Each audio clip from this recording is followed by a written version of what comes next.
My name is Amandeep Singh Nande, and today we are going to talk about big data analytics. These are the contents of my presentation, like what is big data, analysis of big data, how is it different from relational database management system, how is it useful for our future, tools that are used for big data, Hadoop, HDFS, MapReduce, Hadoop version 1 versus Hadoop version 2, Hadoop architecture, Hadoop commands, Yarn, Apache Hive, Scoop, Spark, Big Data versus Data Science, Big Data case studies. What is big data? Big data is a term applied to data sets whose size or type is beyond the ability of traditional relational databases to capture, manage, and process the data with low latency. Big data has one or more of the following characteristics: high volume, high velocity, and high variety. The major problems faced by the big data majorly falls under three V's, that are volume, velocity, and variety. Volume, in this we have the data is getting generated in order of tera and petabytes. The largest contributor of data is social media. Like, we all use social media. Most of us use social media daily. Okay, and as an example, Twitter generates 8 TB of data daily. And now we'll talk about velocity. Every enterprise has its own requirement of the time frame in which they have to process the data. There is a need of framework which is capable of high-speed data computations. Since Twitter generates so much of data, so it needs to process it daily. Okay, so now we'll talk about variety. Variety includes type of data, like text, images, audio, video, etc. So, big data technology should have the capability of performing analytics on a variety of. We'll talk about analysis of big data. Analysis of big data allow analysts, researchers, and business users to make better and faster decisions using the data that was previously inaccessible or unusable, which was just stored in their databases, and they were not using it to make any kind of new decisions for their organizations. Businesses can use advanced analytics techniques such as text analysis, machine learning, predictive analysis, data mining, statistics, and natural language processing to gain new insights from previously untapped data resources independently or together with the existing enterprise data. So this is how the big data is used to make the new decisions with the help of analytics. So here you can see the blue squares and the pinkish squares. Okay, so now we apply analytics to it, and now we have got like a structured form of data. We can use this analytics to make a new decision for our organization, uh, to make to grow it further in future. So here's the difference between Hadoop and RDBMS. The first one is data types. RDBMS is structured, Hadoop is multi-structured or unstructured. Processing, RDBMS is limited processing, and Hadoop has processing coupled with data. Further, there are there's the schema which is required on write in the RDBMS, and it is required to on read in the Hadoop. Okay, so we're talking about speed. So reads are fast in the RDBMS and writes are fast in the Hadoop. And now we'll talk about best fit use. Okay, so RDBMS uses OLTP, complex asset transactions, operational data store, whereas Hadoop is used in the data discovery, processing unstructured data, massive storage processing. We'll talk about the future scope of big data. There's an enormous increase in the data in which has given birth to data science, which is further branched into machine learning, artificial intelligence, deep learning, and more.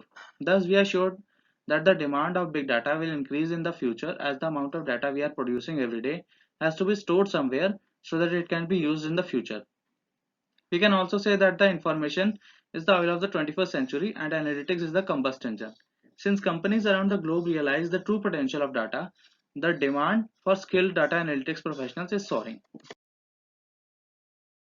Here are some like career options for the people who are interested in the database part of the industry. They can be big data engineer, big data analyst, big data analytics architect, big data solution architect, and furthermore. So these are the big data tools that we are going to talk about later. Some of them. One of them is Apache Hadoop, which is like major of people know about. Major of people who are related to computer field know about Hadoop, or like they just know about what it is. And then there is Cloudera distribution of Hadoop and Hive, Apache Spark, Scoop, Apache Storm, Apache Cassandra, MongoDB. What is Hadoop? Hadoop is an open source software which was developed as a project by Apache Software Foundation. In 2008, Yahoo gave Hadoop to Apache Software Foundation. Like then since then, two versions of Hadoop has came. Version 1 that was in year of 2011, and then version 2.0.6 in the year of 2013.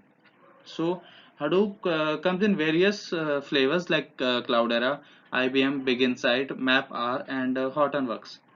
Hadoop consists of three components: Hadoop Distributed File System, that is HDFS, MapReduce, and Yarn. We are going to talk about them in the further slides. HDFS, as you can see, is used to get like structure the data or store the data in a structured way.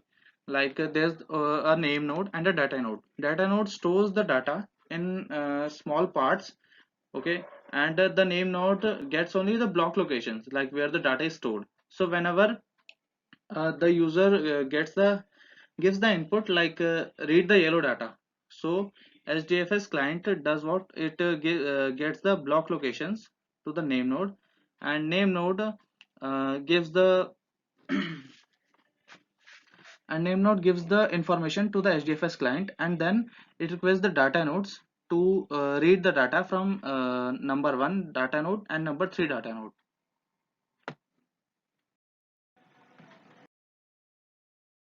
Now we'll talk about MapReduce. Now MapReduce is like reducing the data in a small format so that it can be used further in our future to make like decisions for the organization.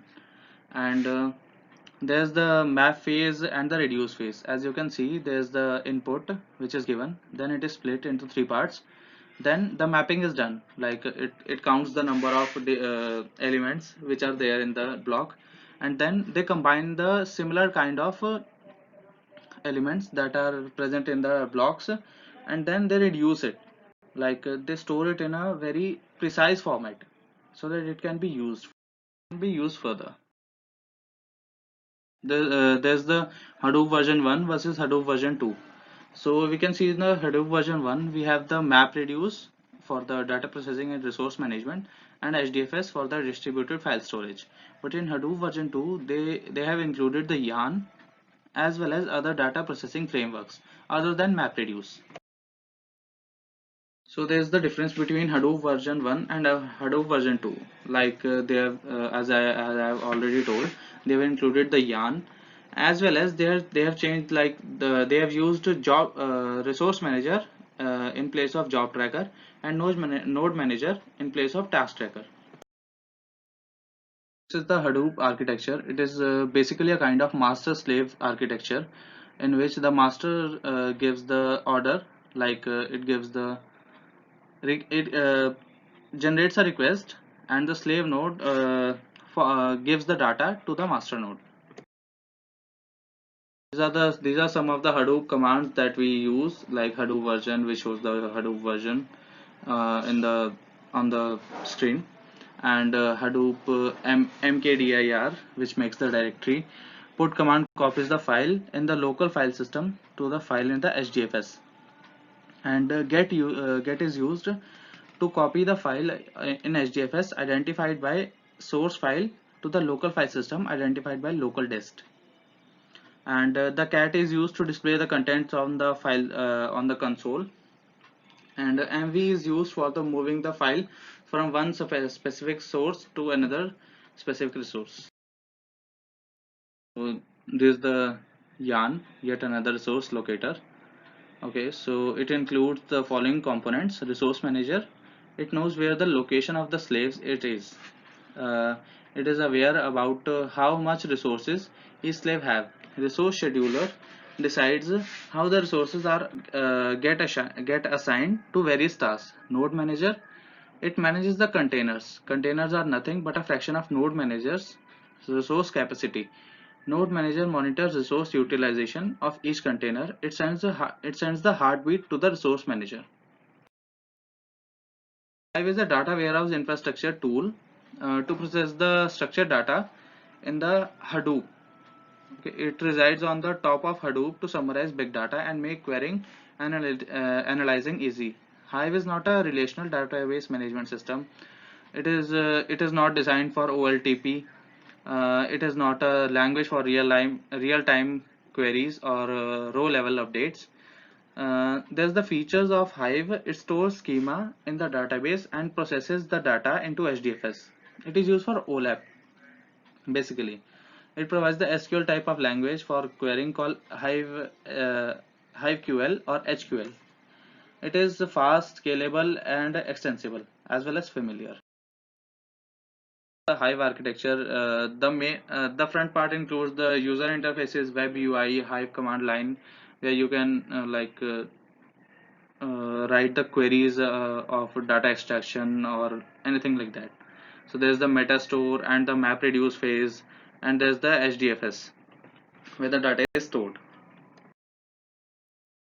We'll talk about Scoop. Scoop is nothing but it is a tool that is designed for transfer data between Hadoop and relational database servers. And it does only two things: Scoop import and Scoop export. Like whenever we want to import a table from RDBMS to HDFS, we use the Scoop import. And whenever we have to store like a table from the HDFS to the RDBMS, we use the Scoop export. We'll talk about Spark. Apache Spark is a lightning fast cluster computing system that is designed for faster computation. It is based on Hadoop MapReduce, and it extends the MapReduce model to efficiently use it for the more type of computations. Spark is designed to cover a wide range of workloads such as batch application, iterative algorithm, iterative queries, and streaming. Apart from supporting all the workload in a respective system, it reduces the management burden of maintaining the separate tools.